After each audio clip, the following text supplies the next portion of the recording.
Let's have a view of Indian Census 2011. So let's see what the Indian Census has to tell.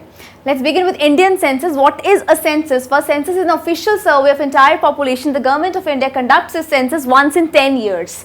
And the first census was done in 1871 and after independence in 1951 and now in 2011.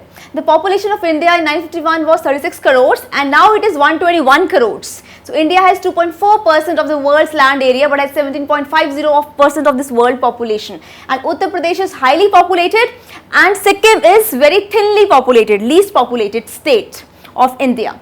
And literacy, if we talk about literacy, the literacy rate was 16% of the population in 1951. It increased to 74% in 2011 and 70% lives in villages and 30% lives in towns, 5100 towns and 380 cities.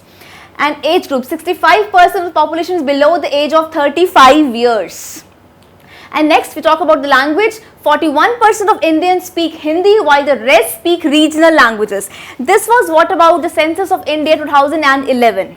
Then this census will be conducted after every 10 years.